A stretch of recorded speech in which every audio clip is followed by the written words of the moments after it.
There is no place in America that's offered more leadership on how we're going to deal with this problem than the state of Oregon and the city of Portland. Okay?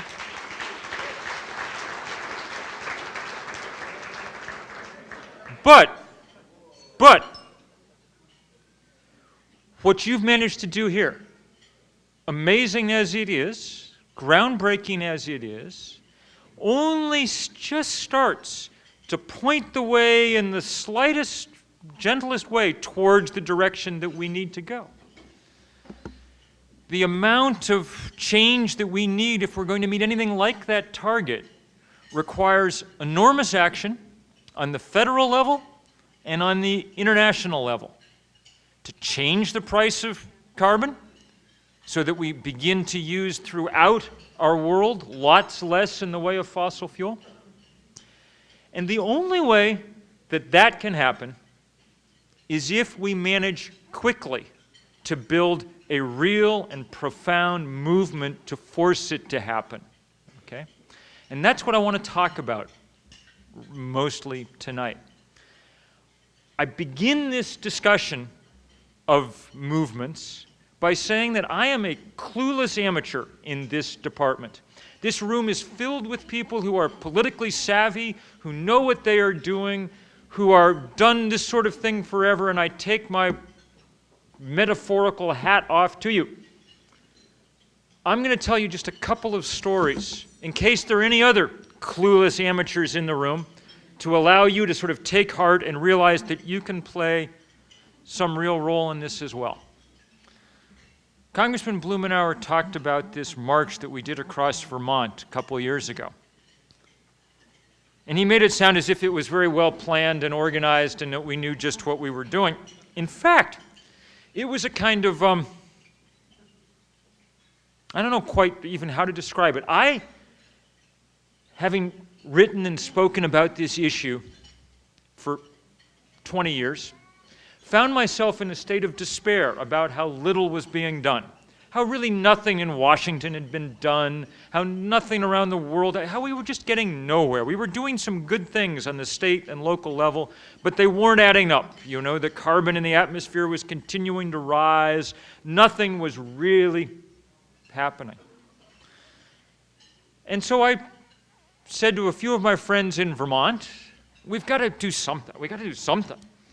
I don't know quite what, but why don't we, we'll go up to Burlington, to the federal building in Burlington, and we'll sit in on the steps of the federal building and we'll get arrested. And at least there'll be a little story in the newspaper and we will have done something, you know. And all my, the people that I broached this with were mostly other writers, and they were all as clueless. They, oh, okay, we'll do that. That sounds good. You know, happily, one of them thought to call up to the police in Burlington and ask what would happen were we to carry out this intrepid plan, and the police said, nothing will happen. You're welcome to sit there as long as you like. We'll come visit, you know. Their implication was that we would need to burn down the federal building. We calculated the carbon emissions from that, and instead we just started emailing people. I started emailing everybody I knew.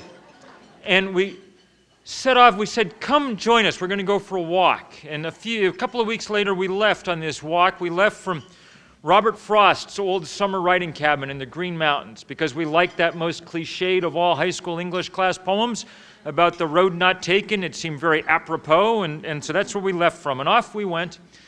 And for 5 days, we walked, and we slept in fields at night and whatever, and we got to Burlington.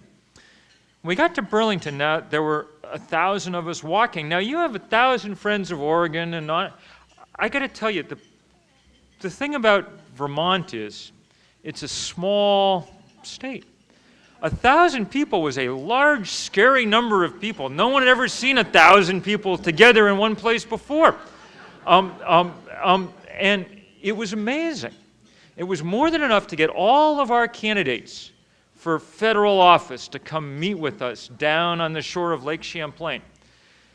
And not only meet with us, to get up on stage and sign on to this sheet of cardboard that we had that said that they would pledge to cut carbon emissions 80% by 2050, okay? which at the time was a very radical and fringe idea and way beyond what anybody in Washington was really seriously contemplating. But they all signed, and not just the liberal Democrats, of whom we have a fair number in Washington, but all in Vermont, but also the conservative Republicans who were running for office. The woman who was running for Congress against Congressman Welch, the Adjutant General of our state National Guard, the Republican candidate, had said 2 months before when she announced for office that she was not sure that global warming was real and that more research needed to be done, the kind of standard dodge, you know. And what was good for us to find out, me and especially the college kids that I was working with, what was good for us to find out was that the more research that needed to be done was not about physics and it was not about chemistry. It was entirely about how many people were going to walk across Vermont and ask for change. And the scientifically unimpeachable result of that experiment was that 1,000 was enough, you know. She signed on, and she actually ran footage of herself signing on every campaign commercial she did for the rest of the campaign. She photoshopped out all the names of the other people who'd signed on, but still, it was very good. The only hard part was picking up the paper the next day and reading a story that said that 1,000 people might have been the largest demonstration that had yet taken place in the country about climate change. And realizing that we needed to figure out how to do more and out of beyond kind of funky Vermont, you know.